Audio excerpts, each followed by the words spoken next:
मित्रांनो नमस्कार. स्टडी 7 या यूट्यूब चॅनलवर मी आपले पुन्हा स्वागत करत आहे आणि आजच्या भागामध्ये आपण बघणार आहोत पूर्व उच्च प्राथमिक शिष्यवृत्ती परीक्षा इयत्ता 5वी जो माझ्याकडे पेपर आहे आता फेब्रुवारी 2017 या वर्षीचा पेपर आहे आणि हे सेट ए आहे. तर यामध्ये आपण गणिताचे काही प्रश्न बघणार आहोत. तर वेळ न घालवता चला सुरुवात करूया आणि अशाच पद्धतीचे भरपूर जे प्रश्न आहेत तर आपल्या चॅनलवर घेतलेले आहे आणि आपण ठरवलेलं आहे की जे स्कॉलरशिपचा जेवढाही अभ्यासक्रम आहे तर ते आपल्या चॅनलवर आपण पूर्ण करणार आहोत. तर त्यासाठी एक स्वतंत्र प्लेलिस्ट तयार करणार आहे. तिथून तुम्ही ते पाहू शकता. तर चला यामध्ये आता जे प्रश्न सुरू होतात तर विभाग 2 प्रश्न क्रमांक 26 पासून आपण स्टार्ट करू. या व्हिडिओमध्ये थोडेफारच प्रश्न घेऊ. बाकी व्हिडिओमध्ये आपण हे पेपर कंप्लीट करू. तर चला सुरुवात करूया. तर बघा इथे रोमन संख्या चिन्हानुसार यम वजा डी भागिले यल याचं आन्सर तुम्हाला इथे काढायचं आहे. तर बघा यम म्हणजे काय होते, डी म्हणजे काय होते आणि यल म्हणजे काय होते. तर हे 5व्या वर्गातनी रोमन अंक हे एक घटक आहे. तर त्यावरून हे आपल्याला कळेल. बघा एक लक्षात ठेवण्यासाठी मी तुम्हाला सांगतो का यल सी डी आणि यम एवढं जरी लक्षात ठेवलं तर यल म्हणजे 50, सी म्हणजे 100, डी म्हणजे 500 आणि यम म्हणजे 1000. बाकी तुमच्या लक्षात राहते. फक्त हे एलसीडी टीव्ही तुम्हाला माहित असेल तर एलसीडीएम एवढं तुम्हाला लक्षात ठेवायचं आहे. आता बघा ही यम म्हणजे काय होणार, हे होणार 1000, 1000 वजा डी आहे, डी म्हणजे होणार 500. ठीक आहे. आणि भागिले आहे इथं यल, भागिले यल, यल म्हणजे होणार 50. आता तुम्हाला माहित आहे कंचे भागू बेव, तर या नियमानुसार पहिले कंच सोडवायचा असते, नंतर भागाकार, गुणाकार, बेरीज आणि वजाबाकी. तर आपल्याला इथं प्रथम भागाकार सोडवायचा आहे. मग आपण सरळ 1000 वजा 500 भागिले 50 हे प्रथम सोडून घेऊ. ठीक आहे. हे जर आता याचा भाग दिला तर हे होणार 10, म्हणजे शेवटी काय येणार 1000 वजा 10 बरोबर उत्तर याचं वजाबाकी केल्यावर येणार 990. म्हणजे ऑप्शन क्रमांक 4 हे याचं उत्तर असणार आहे. तर अशा पद्धतीने आपण हे काढू शकतो. त्यासाठी एक घटक आणि हे रोमन अंक तुम्हाला माहिती पाहिजे. चला त्यानंतरचा प्रश्न बघू.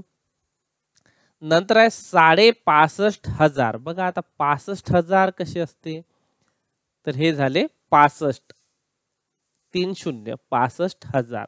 ठीक आहे. आणि 65.5 कसे असते, तर याला आपण 65.5 म्हणतो. ठीक आहे. आणि 65,000 जर पाहिजे असेल तर 6 5 5 2 0 हे झाले 65,500. ठीक आहे. तर पुढे काय विचारलं, 65,500 घेतलेली गाडी 54,000 विकली कितीला, 54,000 विकली. तर किती रुपये तोटा होणार बघा, 65,500 रुपयाची गाडी घेतली आणि विकली 54,000ची. ठीक आहे. म्हणजेच आपल्याला तोटा झाला. तर हे या 54,000 पासून 60,000 पर्यंत झाले 6,000 आणि हे 5,000 11,500 हे येणार याचं उत्तर. किंवा तुम्ही इथं वजाबाकी करू शकता. हे 0 इथे उरणार 5, त्यानंतर 15तून 4 गेले उरले 9 आणि हे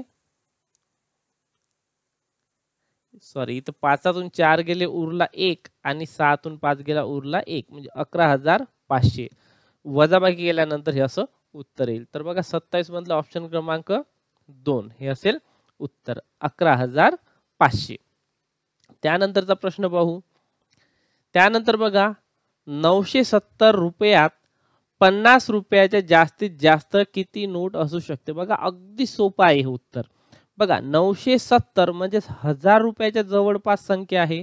1000 रुपयाला किती कमी आहे, 30 रुपये कमी आहे.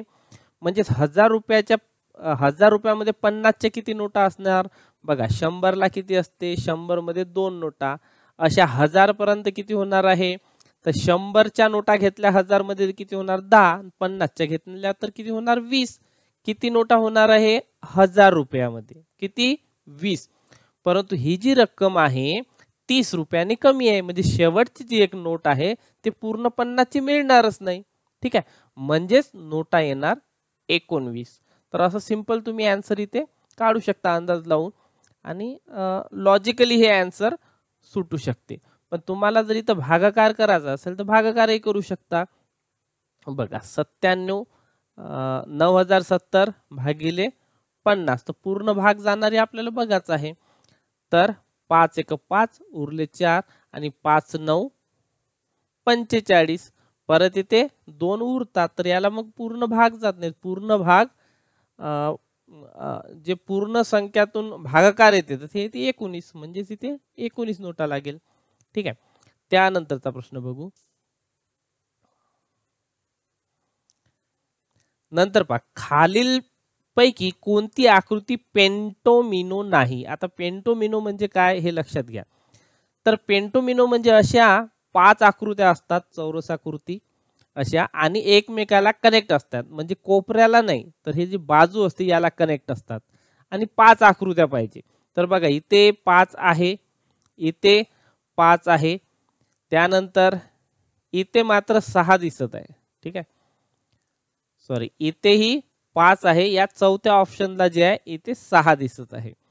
म्हणजेच जे 6 दिसत आहे हे पेंटोमिनो नाही. म्हणजे याचं उत्तर काय असणार? ऑप्शन क्रमांक 4. कारण प्रश्नामध्ये त्यांनी काय विचारलं आहे? पेंटोमिनो नसणारी आकृती तुम्हाला ओळखायची आहे. तर बाकी सर्व ठिकाणी पहा 5-5 आकृती आहे, परंतु त्या चौथ्या ऑप्शन इथे मात्र 1 2 3 4 5 6 दिसत आहे. ठीक आहे. इथे वरती सर्व 5-5 आहे. समजलं? म्हणजे ऑप्शन 4 हे असेल याचं उत्तर. त्यानंतरचा आता प्रश्न पहा. 8 ऑक्टोबर 2016 ला जर दुसऱ्या शनिवारची शासकीय सुट्टी होती तर चौथ्या शनिवारच्या सुट्टीच्या दिवशी कोणती तारीख असेल? बघा शासकीय सुट्ट्या काही डिपार्टमेंटला दुसऱ्या आणि चौथ्या शनिवारला शासकीय सुट्टी असते. जसं की पहिला आणि तिसरा शनिवार जर असेल किंवा 5वा शनिवार आला त्या दिवशी वर्किंग डे असते किंवा त्या दिवशी कार्यालय सुरू असते, पण दुसऱ्या आणि चौथ्याला सुट्टी असते. बरं ते असो, पण 7 ऑक्टोबर 2016 ला दुसरा शनिवार आहे. ठीक आहे. आणि तिसरा शनिवार आणि चौथा शनिवार म्हणजे इथे 2 आठवडे गेल्यानंतरचा शनिवार हे आपल्याला बघायचं आहे. तर बघा कोणतीही तारीख असेल तर ते 7 दिवसांना परत वार तोच येत असतो. बरोबर. म्हणजे इथं 8 तारीख आहे तर 7 दिवसानंतर 7 जर केला आपण इथं तर हे किती होणार आहे? हे होणार 15. आणि परत इथे जर 7 केलं तर 15 आणि 7 हे होणार आहे 22. म्हणजे हे 2 हप्ते, हे एक पहिला आठवडा आणि दुसरा म्हणजे हे तिसरा शनिवार झाला आणि हे होणार आहे चौथा शनिवार. तर चौथ्या शनिवारची जी तारीख येणार आहे ती येणार आहे 22 ऑक्टोबर. तर अशा पद्धतीने याचं उत्तर काढू शकतो. त्यानंतरचा प्रश्न पहा. नंतर आहे 13 सेंटीमीटर लांबी व 5 सेंटीमीटर रुंदीचे 2 आयात परस्परांना रुंदीकडून जोडले तर तयार होणाऱ्या आकृतीची परिमिती किती? तर बघा परिमिती म्हणजे आपण चारही बाजूची बेरीज करत असतो. ठीक आहे. हे अशा पद्धतीचे 2 आयात आहे. या आयताची जी लांबी आहे ते आहे 13 आणि रुंदी आहे 5. या दोन्ही याची सारखीच आहे. ठीक आहे. आणि हे रुंदी आणि हे लांबी. ठीक आहे. तर 13 लांबी आणि 5 सेंटीमीटर रुंदी. आता परिमिती कशी काढत असतो तर चारही बाजूची बेरीज. याची परिमिती किती होणार आहे? 13 13 आणि 13 26 आणि 10 36 होणार आहे. ठीक आहे. आणि याची जर केली तर हे होणार आहे 36. ठीक आहे. म्हणजे दोन्ही मिळून जर म्हटलं तर 72 होईल तसं. परंतु त्यांनी काय म्हटलं? परस्परांना रुंदीकडून जोडलेले आहे. म्हणजे ही जी बाजू आहे ही बाजू त्यांनी काय केली? हे जोडलेली आहे. ही बाजू नाही आहे. हे सरळ सरळ त्यांनी इथे जवळ जवळ आणून जोडलेले आहे. म्हणजे हे या पद्धतीने आता ही आकृती तयार झालेली आहे. ठीक आहे. तर हे इथून जोडलेले आहे. आपण इथं डॉट मध्ये दाखवू. ठीक आहे. म्हणजे हे किती होणार आहे? 13. हे किती? 13.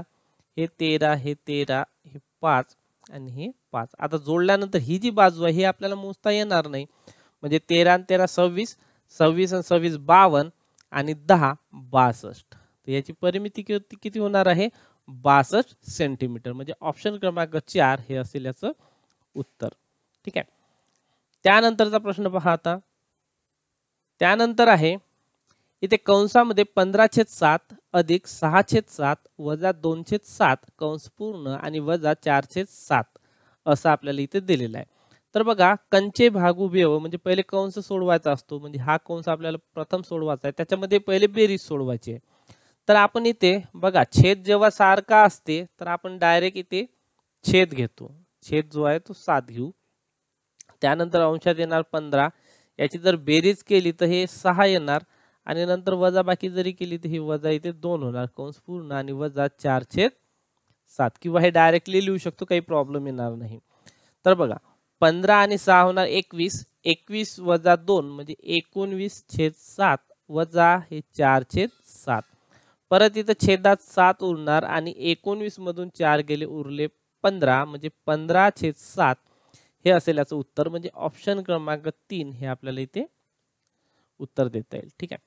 त्यानंतरचा आता प्रश्न पहा. त्यानंतर आहे b गुणिले 1/8 बरोबर 8. b गुणिले 1/8 बरोबर 8. तर b बरोबर किती, या b ची किंमत काढायची आहे. बघा हे b ची जर किंमत काढायची असेल मित्रांनो तर b गुणिले 1/8 बरोबर 8.